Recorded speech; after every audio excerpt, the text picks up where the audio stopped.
Salut à tous les amis, aujourd'hui une nouvelle vidéo sur la chaîne. Je ne suis pas tout seul, aujourd'hui on part sur une deck profil d'une immense performance du joueur français, puisque Axelito qui m'accompagne dans cette vidéo a fait un top 16, même top 10 du tournoi de la Date Card avec son deck Voiceless. Je vous laisse avec lui pour qu'il vous explique un peu sa performance. Bonjour Benito, merci de m'accueillir sur ta chaîne pour la toute première deck profile de ma vie. Bon, alors il faut dire aux abonnés qu'on force un petit peu parce que donc, le tournoi de la DAC avait 120 joueurs. Officiellement, il y avait un top 8, mais comme ils ont aussi fait une petite phase finale entre ceux arrivés entre la 9e et la 16e place, on peut dire qu'il y avait un top 16, et donc que j'ai fait top, et donc que ça justifie une deck profile. Totalement, mais c'est incroyable. Et bon, je suis d'autant plus honoré de le faire sur ta chaîne que beaucoup des cartes qu'on va voir ici, en fait, on les a ouvertes ensemble lors de cette vidéo d'ouverture. On est très content, mettez de la force dans les commentaires et dans les pouces bleus là pour Axelito parce que c'est vrai qu'il en parlait beaucoup de ce tournoi, avec Yaz aussi, un petit dédicace à Yaz et Faucheux qui ont fait le tournoi il me semble. Ouais, tout à fait. Mais il y en a un qui a perf, et c'est le seul que je vais filmer parce que voilà. Donc oui, donc j'ai fait 10e à l'issue des rondes, c'était un top 8 ou top 16. J'ai fait 5 victoires, une draw, une défaite. Défaite contre Branded au time. Il a même pas masquerade, il a fait autre chose, que je révélerai pas parce que visiblement c'est un truc qu'il avait cook lui-même. Donc j'ai perdu au time contre Branded, j'ai fait draw contre Fire King Diabel Star en gros, et j'ai fait 3 wins contre Labyrinthe, une win contre Snake Eyes Pure, et une autre win contre Rescue. Ok, donc belle... belle perf, c'était cool. Et donc le top 16, j'ai perdu contre un autre Rescue qui a super bien joué. C'était vraiment proche du top 8. J'ai le même bilan. On était plusieurs à avoir le même bilan, mais bon, j'avais un peu moins de points. Puis en gros, la perf, je pense que c'est un mélange d'un peu de travail, parce que quand même, j'avais pas mal bossé le deck en amont. Un peu de surprise parce que les gens connaissaient pas encore très bien le deck, notamment il y a un Labyrinthe qui a fait une grosse bêtise. À un moment donné, il a voulu battle le rituel gardien sans savoir avec sa lady, sans savoir qu'il avait un boost d'attaque. Donc il a juste crash sa lady dedans, c'était un peu dur pour lui. Et puis un mélange aussi un peu de chance, notamment contre un Labyrinthe, il start, j'avais Evenly, je fais Evenly. Le mec fait jugement solennel, sauf que j'avais un deuxième Evenly, c'est pas one par turn. Donc là c'était un petit coup de pouce qui aide aussi toujours la performance, quoi. Un petit coup de pouce du destin qui aide toujours la performance, quoi. Il en faut. Donc voilà, et puis dédicace évidemment à Yaz et Faucheux qui étaient là aussi, puis qui ont eu un peu de mal le matin, un peu comme moi d'ailleurs, parce que le matin j'ai fait une draw, une défaite, une victoire, mais par contre l'après-midi on est tous montés en puissance, et vraiment l'après-midi ça s'est très bien passé, et donc ils étaient là, et je suis sûr que la prochaine fois ils seront là, eux, pour faire une deck profile sur ta chaîne, Benito. Mais je n'en doute pas, j'en suis sûr qu'ils seront là de toute façon la prochaine. Voilà, on peut passer à la deck profile. Donc d'abord, premier starter, la devineresse du héros, avec sa target classique, Trias. Bon, c'est starter du deck. Je l'ai pas beaucoup open pendant le tournoi, même quasiment jamais. Et en fait, les quelques fois où je l'ai open, je me la suis fait... elle prend tout, en fait, la devineresse. Elle prend H, elle prend Imperm, un peu plus tard dans le combo, elle prend Droll. Donc je l'ai pas beaucoup open en first, en premier move, et puis quand je l'ai fait, je me suis pris des trucs dessus. En fait, elle m'a été surtout utile pour faire Baronne, notamment tour 2. Je l'avais en main alors que j'avais déjà l'eau. Et donc c'était ma norme du tour 2. Je fouléchais l'eau, elle devenait de niveau 3. Et avec un niveau 7, il y a pas mal de niveau 7 dans le deck, je faisais Baronne, et ça c'est vrai que c'était assez cool. J'avais des boards avec 2 Omni Negate, c'était assez cool. Donc x3, pas de débat, quoi. Donc x3, pas de débat, avec Trias qui est la target classique pour le combo one card combo de Devineresse. Ok.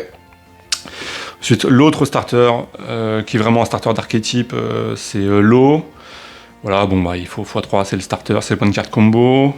Avec aussi, pour l'accompagner, Saphira, merci, j'en avais 2 puisqu'on n'avait pas réussi en avoir plus de 2 dans nos différentes boîtes, dans nos différentes ouvertures. C'est vrai. Merci au juge qui m'en a prêté une le matin. Ah, c'est incroyable.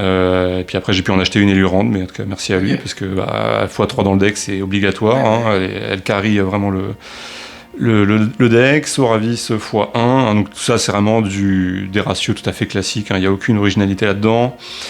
2 School, 2 Soravis rituels, J'ai préféré deux Soravis rituels et pas mettre le pendule graphe qui est joué parfois, parce que le pendule graphe, je trouve qu'en fait, il fait pas grand-chose, il est pas très intéressant. Certes, c'est une negate de magie, mais il a pas vraiment de target à spé de l'extra deck, de bonne target à spé de l'extra deck quand il negate. Et puis en fait, on peut pas le spé, le pendule graphe avec Soravis, parce que le pendule graphe, il y a marqué sur la carte que vraiment, il doit être invoqué rituellement. Donc en fait, on peut pas utiliser l'effet de Soravis pour le spé le pendule graphe, donc il est pas très intéressant. Et je préfère avoir 2 Soravis pour dodge les impermes, les veilers sur l'eau ou Devineress, et parce que aussi c'est fort contre Runic. Ok. Donc ça, en gros, voilà, ça c'est les monstres d'archétype. Tu peux modifier et mettre les magies. Ensuite, les magies, là aussi, c'est des ratios tout à fait classiques. Le deck, là, il est joué d'une manière très très classique. Donc 3 barrières, 3 pré-préparations des rites. C'est un voiceless pur. 2 rituels, voiceless pur. Voiceless pur. Il y a une version Dogmatica, je pense qu'avec Nadir, je pense que ça se prend d'autant plus drôle. Drôle, on va en reparler. J'avais une hésitation au départ, je voulais jouer 2 préparations des rites et 3 rituels, parce que j'avais un peu peur en fait d'avoir... Parce que le rituel, c'est très intéressant d'en avoir un dans le cimetière. Il faut en avoir un dans le cimetière, parce que ça te permet de reconstruire un board quand un de tes monstres rituels s'est fait dégager du terrain par un effet de carte. Donc il en faut un dans le cimetière, et du coup, en fait, ma crainte, c'était d'avoir pré-préparation des rites, sans avoir de target dans le deck pour la rituelle. Finalement, j'en ai mis 3 parce que c'est vrai que c'est une très très bonne carte, ça fait du +1 gratuit, donc c'est vraiment très fort. Et c'est un peu dommage parce que premier match, deuxième game, et en fait j'avais une main avec les 2 rituels et une pré-préparation des rites. Donc quand j'ai vu ça, j'ai fait... j'avais un peu les boules. C'est des choses qui arrivent, mais c'est la seule fois que ça m'est arrivé dans le tournoi, sinon il n'y a pas eu de problème du genre. Donc je pense qu'on peut le laisser comme ça. Et la piège qui est vraiment forte. La piège, elle est vraiment forte. Franchement, elle est cool. C'est une très très bonne interruption, je trouve. Okay. Elle m'a pas beaucoup servi contre Labyrinthe notamment. Ouais, voilà, elle peut péter une carte sur le terrain. C'est une piège continue. Donc comme si l'eau, j'arrive à la placer avec l'eau, je peux la faire tour 1. Donc c'est vraiment fort. Et elle peut péter une carte adverse, ça m'a servi contre le terrain Labyrinthe notamment. Et puis ça peut permettre aussi de spé un monstre sans voix, donc vraiment très bon piège. Et puis on a accès assez facilement au pied. Donc Entrap, H x3, je jouais Droll main, j'ai aussi 3 Imperm. Bon, classique, j'ai voulu jouer Droll main, ça m'a plutôt servi, c'est vrai que dans le format elle est quand même très très forte. Donc voilà, 9 Entrap. Et puis aussi 3 pots de prospect pour la stabilité du deck. Il y a des gens qui jouent Extravagance. C'est vrai que l'extra deck n'est pas hyper important dans Voiceless. Donc on peut se permettre de jouer Extravagance qui fait un +1 là où pot de prospect c'est du 1 pour 1. Mais moi je préfère aller chercher plus loin dans le deck et choisir mes targets quand même de l'extra deck. Voilà. Et puis évidemment Super Poly qui se joue très bien dans le deck, que j'ai beaucoup eu en main pendant ce tournoi. Elle m'a beaucoup servi. Et dernier slot, appelé par la tombe. Le call-by. Voilà, le call-by, même en x1, c'est une excellente carte, donc c'est dommage de ne pas la jouer, surtout quand tu as un deck un petit peu sensible au Entrap. Donc l'extra deck avec les liens Kuriboh, Albirage, le renoncer Anima, Kuriboh, si tu arrives à le mettre au cimetière, c'est assez cool parce que en gros il va te permettre de dodge des Impernes, des Veilers sur l'eau notamment, pour qu'elle puisse se résoudre. En plus l'eau, quand elle est dans le cimetière, tu peux l'aspect assez facilement. Évidemment, SP en lien 2, SP, Dynamondo x2. Dynamondo x2 parce que c'est à la fois une carte de go first et de go second. C'est vrai que c'était un terrain, tu t'es pris pas mal d'interruptions, que tu t'es pris pas mal d'interruptions, que t'as pas grand chose sur ton board. C'est vrai que tu peux faire Dynamondo et le sacrifier pendant la draw phase adverse. Et ça permet de... tu le fais avec un rituel et l'eau, et tu sacrifies directement pendant la draw phase adverse, tu réinvoques le rituel et ensuite l'eau, et du coup l'eau te permet de placer ou bien une autre barrière ou bien un autre piège. Donc ça c'est pas mal à faire quand tu go first, et en fait quand tu go second, elle peut permettre aussi de un petit breakboard, donc c'est pour ça qu'on la joue x2. C'est vraiment la seule carte de l'extra deck qui est indispensable au deck si on met de côté les targets à Super Poly. Okay. C'est vraiment elle qui fait tourner le deck avec le lien Kuriboh, voilà. C'est vraiment les deux seules. Pour moi, c'est seulement les 2 seules cartes nécessaires de l'extra deck. Okay. Goddess, que j'ai jamais fait dans le tournoi. Mais bon, qui est une super carte quand tu peux la faire, hein, c'est un peu win immédiat. Ensuite, Target à Super Poly, Target, tout ce qu'il y a de plus classique. Boudragon et Garura contre un peu tout le monde. Dracos Tapelia contre Branded. Je l'avais entré pour Branded, et donc je l'ai sorti contre Branded. MTS qui est éventuellement une target à la devineresse, pourquoi pas, qui est assez connue. Donc voilà pour les liens et les fusions. Et donc ensuite j'avais 3 synchros, là aussi une autre target à devineresse, que dans certaines conditions très rares je peux faire, et qui est un peu relou parce que les monstres envoyés au cimetière de l'adversaire sont baignés à la place. Donc c'est assez fort, mais bon, faut pouvoir le faire. Et en fait, le deck a pas beaucoup de flexibilité quand même au niveau des synchros. Il peut pas faire tant de choses que ça. Je pense que si on veut vraiment faire un deck voiceless synchro, faut cook, quoi. C'est pas, voilà. Faut se lever, quoi. Ouais, bah faut cook, quoi. Faut vraiment construire autour de ça. L'Ange du Chaos, bon, qui est une synchro générique incroyable, mais que j'ai pas eu l'occasion de faire parce que là aussi, elle est pas si facile que ça à faire dans le deck.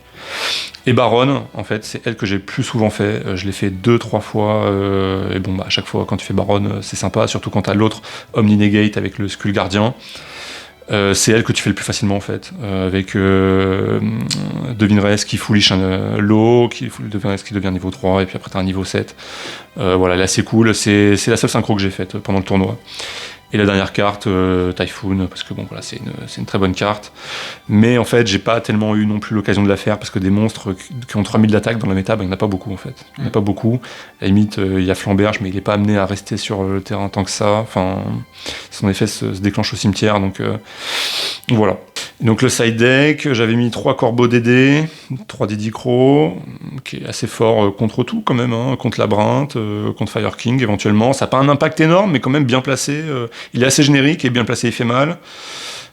Cyclone Cosmique, bah là aussi intéressant, hein, contre Fire King, tu dégages le terrain en le bannissant, donc ça proc pas les effets, notamment de Garunix dans le cimetière. Evenly qui est aussi dans le format, elle fait vraiment très très mal, surtout quand on a 2 en main et que ton adversaire fait jugement solennel, ça fait vraiment plaisir. Barrière Dim aussi, qui fait mal aussi, hein, qui peut faire. Servi Non, je crois pas. Non, même pas. Non, je crois pas. Même contre Branded, je l'ai entré contre Branded, mais je l'ai pas open. Et lui, pour le coup, avait open et il m'a fait rituel, et donc là c'était un peu dur. C'est pas mal. Et bah par contre, voilà, parfum anti-magie. Ça c'est vrai que quand tu la touches, t'es content, quoi. T'es bien content. Sauf contre le dernier match contre Rescue, où je la touche, je la touche, je la fais en draw, et en fait le mec a parfaitement joué autour, il m'a fumé, alors que j'avais parfois anti-magie sur le terrain, donc bravo à lui, ouais, super bien joué. Ok. Bah du coup ça c'était ton main, ton extra et ton side.